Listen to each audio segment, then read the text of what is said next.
자, 그럼 오늘 설교 본문을 말씀드리면서 설교를 시작해 보도록 하겠습니다. 오늘 설교 본문은 여호수아 10장 14절이 되겠습니다. 여호수아 10장 14절을 다 같이 함께 읽어보도록 하겠습니다. 여호와께서 사람의 목소리를 들으신 이 같은 날은 전에도 없었고 후에도 없었나니 이는 여호와께서 이스라엘을 위하여 싸우셨음이니라. 아멘.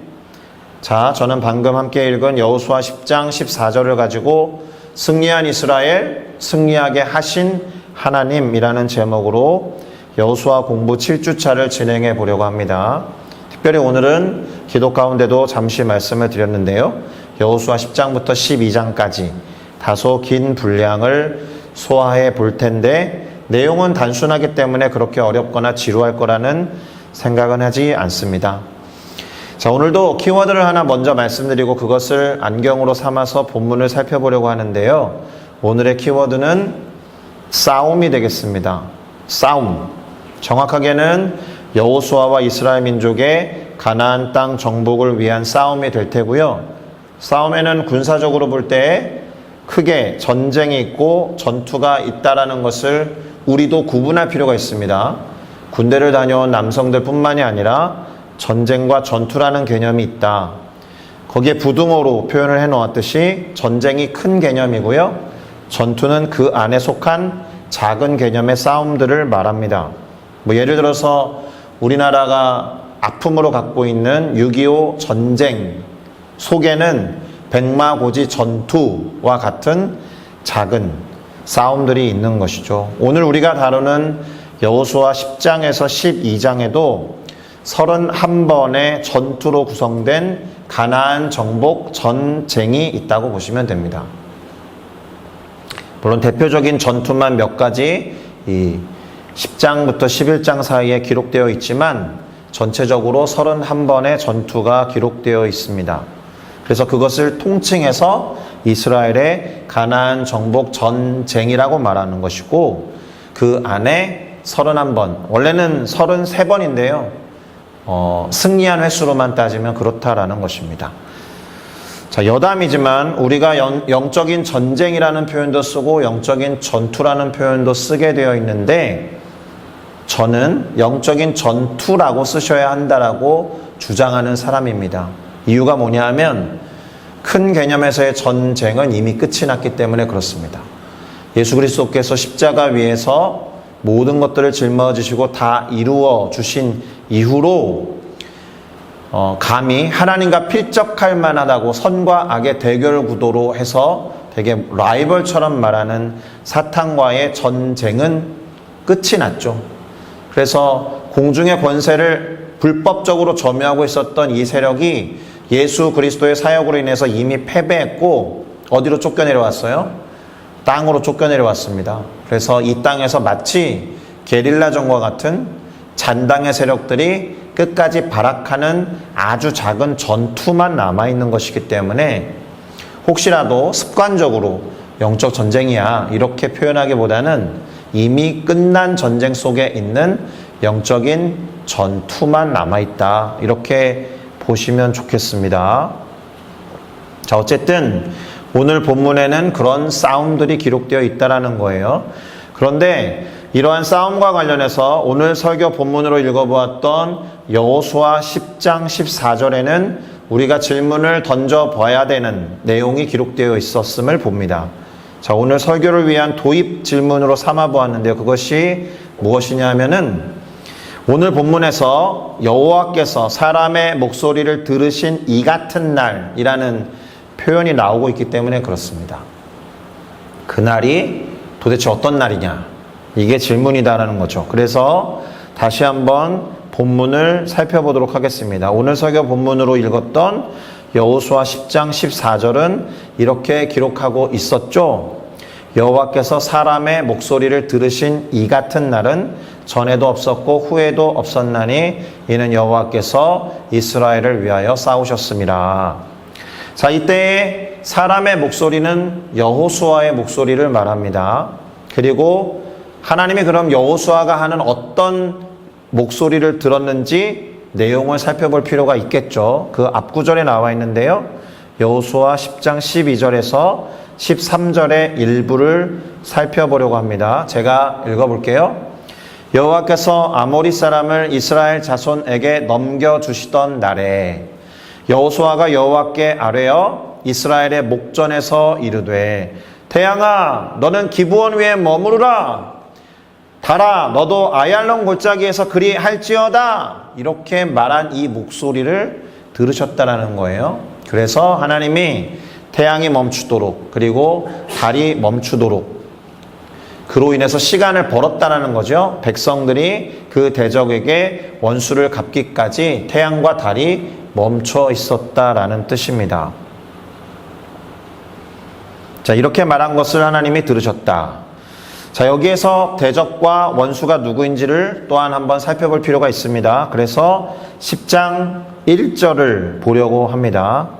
우선 예루살렘 왕 아도니세덱이라는 인물이 나오는데요. 그가 뭔가를 들었음을 알 수 있습니다. 그것이 무엇이냐? 그때에 여호수아가 아이 성을 빼앗아 진멸하되 여리고 성과 그 왕에게 행한 것과 같이 아이 성과 그 왕에게 행한 것을 들었고 또 하나 뭘 들었어요?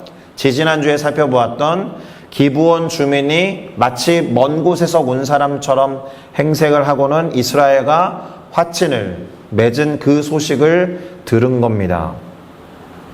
자기 자신과 인접해서 있었던 동맹국이라고 여겼던 기브온 사람들이 이스라엘과 화친을 했다라는 소식을 들은 거예요. 여리고성 싸움과 아이성 싸움에 대한 소식도 벌벌 떨게 만드는 두려운 소식이었지만 자기 옆에 있었던 제법 큰 성이었던 이 기브온 사람들이 이스라엘에게 화친을 청하고 들어갔다는 말이 충격이었던 겁니다. 그래서 어떻게 했을까요? 이 예루살렘 왕 아도니세덱이 다른 왕들을 부릅니다. 헤브론 왕, 야르뭇 왕, 라기스 왕, 에글론 왕. 도시 이름이죠. 성 이름입니다. 그리고 왕들의 이름도 나와 있습니다. 호함, 비람, 야비야, 드빌. 이렇게 4명의 왕에게 사신을 보낸 거죠. 그리고 올라와서 자신을 도와달라 이렇게 요청한 겁니다. 그리고 도우면서 무엇을 하느냐? 우리를 배신한 기브온을 치자 이렇게 말한 겁니다. 자기만 살려고 이스라엘과 화친을 맺었다고 하니까 그래서 이제 싸움이 양강구도로 나뉘겠죠. 어떤 구도가 형성되었겠습니까? 예루살렘, 헤브론, 야르뭇, 라게스, 에글론 연합군대 이스라엘과 기브온 사이의 전투가 벌어지게 되는 겁니다. 결과는 우리가 예상하기 쉬워요. 이스라엘과 기브온 연합군이 이긴 거죠. 게다가 우리가 읽어보았던 설교 본문이 뭐라고 했습니까?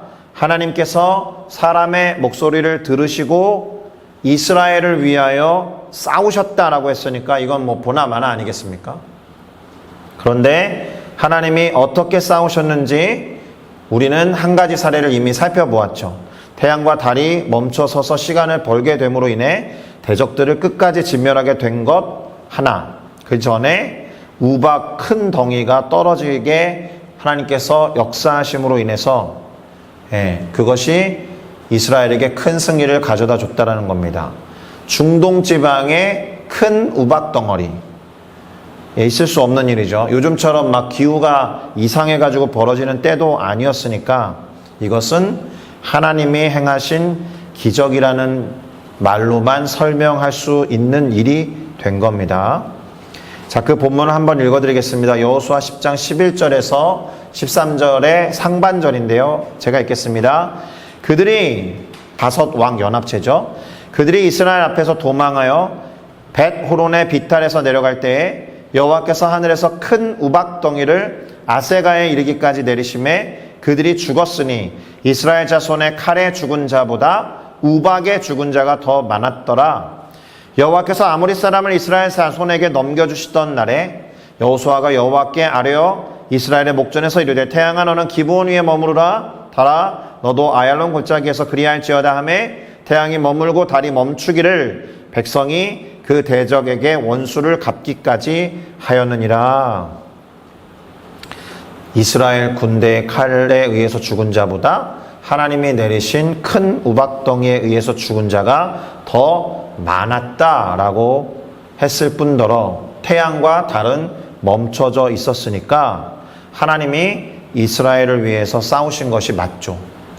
태양과 달이 멈춘 거는 있을 수 없는 일이니까. 그러니까 하나님이 하신 일이라고 밖에 설명이 되지 않는 일이 벌어진 겁니다. 명백히 하나님이 행하신 싸움이라는 겁니다. 자, 그러면 우리는 이런 질문을 한번 해봐야 됩니다. 하나님이 왜 그렇게까지 하시는 걸까? 하나님이 왜 친히 나서셔서 이렇게까지 싸움을 직접적으로 하시는 것일까? 왜 이 싸움에 이렇게 개입하셨던 것일까? 그 이유는 아마도 여호수아에게 있을 것이고 또 하나님이 모세와 행한 약속과 언약 때문일 거다라고 생각해 볼 수가 있습니다. 여호수아 11장 15절은 이렇게 기록하는데요. 제가 읽겠습니다. 여호와께서 그의 종 모세에게 명령하신 것을 모세는 여호수아에게 명령하였고 여호수아는 그대로 행하여 여호와께서 모세에게 명하신 모든 것을 하나도 행하지 아니한 것이 없었더라. 명령한 것을 하나도 지키지 않은 게 없을 정도로 충성된 여호수아가 하나님이 보셨을 때는 너무나 예뻤을 것 아닙니까? 그래서 이렇게 하신 것 같기도 하지만 더 중요한 것은 모세와 맺은 언약과 약속을 여호수아가 준행했기 때문에 하나님도 약속의 당사자로서 당신의 역할을 하신 거예요. 제가 계약이랑 언약에 대해서 주일날 말씀드렸잖아요. 갑과 을이 있고 갑과 을 사이에 맺은 상호 간의 책임이 있을 때 책임이 완수되는 순간 갑은 을로부터 을은 갑으로부터 서로 간의 베네핏을 얻게 된다. 이런 말씀 드렸습니다. 젖과 꿀이 흐르는 가나안 땅을 주겠다라고 하나님이 약속하셨으니까 그러면서 이집트로부터 불러내신 장본인이 하나님이시니까 하나님이 이 가나안 정복 전쟁을 친히 당신의 전쟁이라고 그래서 그런 말 있죠. 전쟁은 하나님께 속한 것이다 라는 말이 있듯이 그야말로 하나님의 싸움이었다라고 해야 할 겁니다. 그래서 어떻게 되었을까요? 결과를 알 수 있는 구절 여호수아 11장 16절에서 19절을 읽어보겠습니다. 여호수아가 이같이 그 온 땅 곧 산지와 온 네겝과 곧센 온 땅과 평지와 아라바와 이스라엘 산지와 평지를 점령하였으니 곧 세일로 올라가는 한락산에서부터 헤르몬산 아래 레바논 골짜기의 바알갓까지라. 그들의 왕들을 모두 잡아 쳐 죽였으며 여호수아가 그 모든 왕들과 싸운 지가 오랫동안이라. 기브온 주민 히위 족속 외에는 이스라엘 자손과 화친한 성읍이 하나도 없고 이스라엘 자손이 싸워서 다 점령하였으니. 가나안 땅에 웬만한 성읍을 다 점령했다라는 거예요. 기브온에 거주했던 히위 족속을 제외하고 이스라엘과 화친을 했던 성읍이 하나도 없다. 무슨 말이에요? 항복한 성읍이 없다라는 거예요. 그래서 비로소 전쟁이 이 지역에서 끝나게 됩니다. 23절도 읽어볼게요. 이와 같이 여호수아가 여호와께서 모세에게 말씀하신 대로 그 온 땅을 점령하여 이스라엘 지파의 구분에 따라 기업으로 주매 그 땅에 전쟁이 비로소 그쳤더라. 이런 말입니다. 여호수아가 이끄는 이스라엘 군대와 백성들이 결국 하나님께서 주겠다라고 하셨던 가나안의 온 땅을 점령하였고 이스라엘의 지파 구분에 따라서 기업으로 나누어 주고 나서야 그 땅에 전쟁이 끝났다. 그리고 제가 이미 말씀드린 바가 있는데요. 여호수아는 상승 장군이라는 별칭을 얻게 됩니다. 항상 승리하는 장군. 성경에 나오는 용어는 아니에요. 예. 그리고 여호수아 12장에는 그가 쳐서서 멸한 땅의 왕들이 기록되어 있습니다. 7절과 9절에서 24절을 제가 읽어드릴게요. 여호수아와 이스라엘 자손이 요단 이편 곧 서쪽 레바논 골짜기의 바알갓에서부터 세일로 올라가는 곳 한락산까지 쳐서 멸한 그 땅의 왕들은 이러하니라 하고 나오는 31명의 왕, 여리고 왕, 아이 왕, 예루살렘 왕, 헤브론 왕, 야르뭇 왕, 야기스 왕, 라기스 왕, 에글론 왕, 게셀 왕, 드빌 왕, 게델 왕, 호르마 왕, 아랏 왕, 림나 왕, 아둘람 왕, 막게다 왕, 베델 왕, 다부아 왕, 헤벨 왕, 등등등 길갈의 고임왕, 다르사 왕 등 모두 31명의 왕을 쳐 죽이고 그들이 다스리던 성읍을 점령했다라는 겁니다. 제가 시작할 때 가나안 정복 전쟁은 31번의 전투가 있었다라고 했죠. 정확하게는 33번인데요. 쳐서 진멸한 왕은 31명이니까 31번의 전투라고 요약을 한 겁니다. 다시 말하면 31전 31승의 상승장군 여호수아다라는 말입니다. 그런데 우리는 이렇게 표현할 수도 있죠. 상승장군 여호수아나 승리한 이스라엘이라는 표현보다 이스라엘을 승리하게 하신 여호와 하나님이라는 말을 써야 한다라는 겁니다. 왜냐하면 이미 말씀드린 바와 같이 하나님이 행하신 일이라고 밖에 설명이 되지 않는 일들의 연속이었기 때문에 그렇습니다.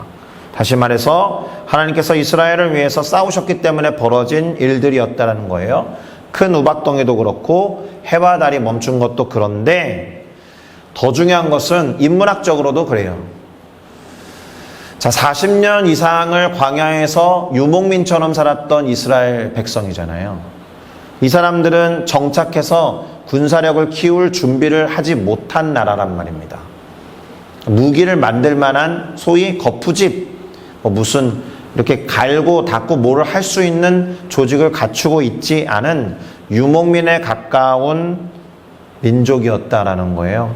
반대로 가나안에 정착하고 있었던 왕들은 고대 왕국의 기틀을 조금씩 갖추어가고 정착하고 있었던 나라와 민족들이었다는 거예요.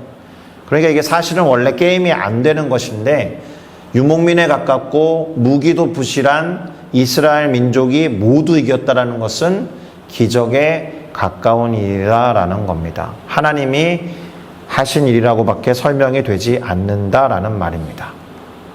자, 그러면 이것이 하나님의 싸움, 하나님께 속한 전쟁이라는 것을 조금 더 본질적으로 설명해 보면서 설교를 마무리 지어보도록 하겠습니다. 우선 이스라엘 백성이 이스라엘이라고 불리는 이유는 하나님이 그들을 대신해서 싸우시고 승리하게 하셨기 때문이다 라는 말부터 해야 할 겁니다. 이게 무슨 말이냐? 이스라엘이라는 이름을 가지고 설명을 할 필요가 있습니다. 이스라엘은 원어로 이렇게 씁니다. 읽어보시겠어요? 이스라엘입니다. 어디에서 읽어야 돼요? 오른쪽에서 왼쪽으로 읽어야 돼요. 네. 그러면 이스라엘이에요. 이 이스라엘은 이스라엘이라는 이 이름이 하나님을 가리키는 엘이라는 명사하고 겨루어 이기다라는 동사 사라의 이게 시제 구분에서 미완료 형태인 이스라가 결합한 이스라엘로 이렇게 조성된 단어입니다. 이게 미완료 형태라는 것은 뭐냐 하면 계속 진행된다는 의미를 말합니다. 무슨 말이에요? 계속 겨루어 이기게 하신다는 뜻이 포함되어 있는 거죠. 그리고 우리는 이 단어가 어디에서 나왔는지 잘 알고 있습니다. 창세기 32장에 한 번 나오고요. 또 창세기 35장에 한 번 더 나옵니다. 차이가 있다라면 32장이 야곱을 주어로 해서 표현된 것처럼 보이는 반면에 35장에서는 하나님을 주어로 표현한 것에 조금 더 가까운 의미를 지니고 있습니다. 이게 무슨 말이냐면요. 잘 아시다시피 하나님의 천사가 야곱과 씨름했잖아요. 그런데 졌어요. 그래서 마치 야 내가 졌다라고 선언하면서 야곱을 축복하고 새로운 이름을 준 것이 야곱이 하나님과 겨루어 이겼다라는 의미가 되어서 이스라엘이긴 한데 35절에서는 야곱이 베델로 돌아오는 장면을 기록하거든요. 하나님의 뜻에 따라서. 그래서 그의 이름을 다시 한번 이스라엘이라고 호명하실 때에는 마치 이기시는 하나님, 그를 이기게 만드신 하나님, 그런 의미를 더한 것으로 해석해야 한다는 겁니다. 사실 둘 다 해석이 가능하지만 그래서 이 이스라엘이 축복받았음을 드러내는 가장 두드러진 증거는 뭐냐 하면 첫 번째, 야곱에게 기꺼이 져주셨잖아요. 그래서 축복하셨잖아요. 그래서 이스라엘이라는 이름을 주셨잖아요. 야곱에게 기꺼이 져주신 하나님이 이제부터는 야곱과 곧 이스라엘을 모든 싸움에서 기꺼이 이기게 하시는 것에 있다. 아까 미완료 시제라는 게 그런 거라 그랬잖아요. 계속 이기게 하신다. 그 단면이 여호수아가 31전 31승을 기록할 정도로 계속해서 이기는 상승장군의 모습을 보여주는 것에 있다라는 겁니다. 자, 이렇게 마무리를 하고 싶어요. 일단 우리는 하나님을 주어로 표현하는 연습과 습관이 필요해요. 그래야 우리의 삶이 그분께 속한 것임을 인정할 수 있고 그분 앞에 겸손히 나아가서 순종할 수 있기 때문에 그렇습니다. 여호수아와 이스라엘 백성들이 보여준 31번의 싸움이 다 기록되어 있지는 않은데 아이성 싸움이랄지 여리고성 싸움이랄지 그리고 5개 부족 왕과 연합해서 싸운 그 싸움에서 보더라도 하나님이 직접적으로 강권적으로 역사하신 부분을 볼 수 있기 때문에 그렇죠. 그런데 고개를 갸우뚱하면서 질문을 던져볼 필요는 있습니다. 어떤 것이에요? 모든 것을 하나님이 하셨구나 이렇게 말하는 것과 모든 것이 하나님의 주권 아래에 있구나라는 것을 구분하셔야죠. 모든 것을 하나님이 하셨다라고 하면 인간의 죄도 하나님이 짓게 만들었다라는 식으로 말할 수 있거든요.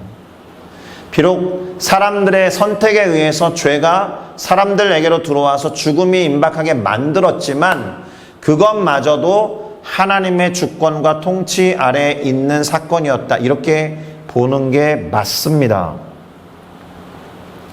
우리가 감사한 일이 벌어지고 좋은 일이 벌어졌을 때 하나님이 하셨습니다라고 말하기는 정말 쉬운데 안 좋은 일이 벌어졌거나 뭔가 패배하는 일이 벌어졌거나 실패에 가까운 일이 벌어졌을 때는 하나님이 하셨다라고 생각하는 사람 어떻게 하겠어요? 원망하겠죠. 하나님 도대체 저한테 왜 이런 시련을 주시는 겁니까? 제가 뭔가를 잘못했습니까?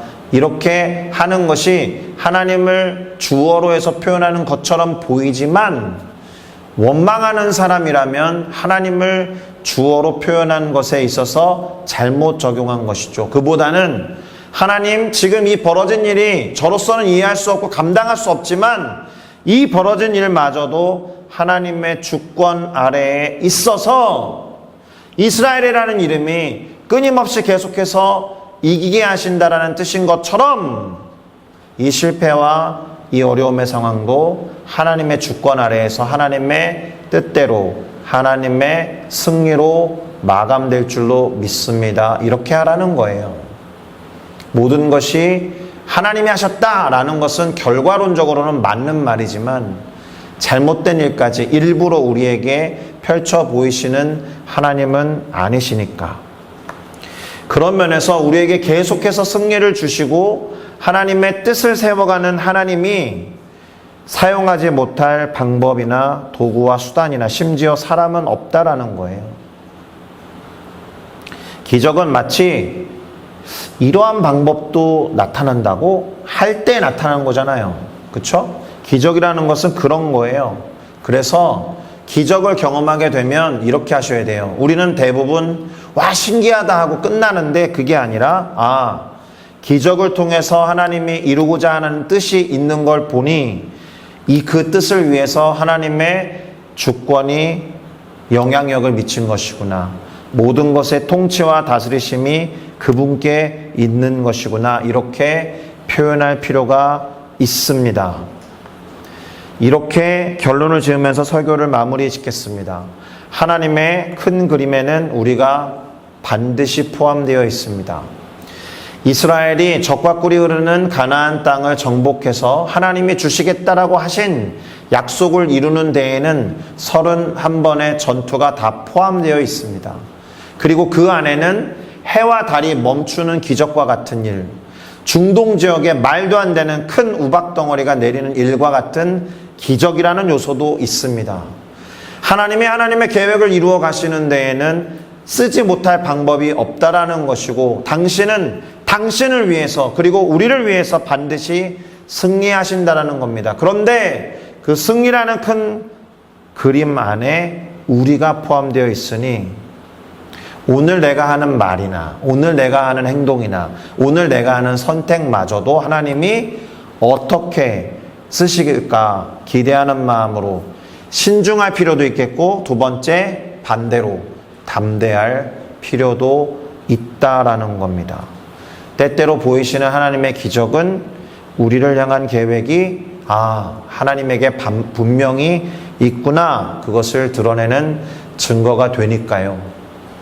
이스라엘 백성의 가나안 정복 전쟁은 하나님이 이스라엘을 향한 계획이 있으셨고 큰 그림이 있으셔서 각각의 전투와 각각의 선택들을 합력하여 선을 이루는 도구로 쓰셨음을 드러내는 사건이 되었다라는 것입니다.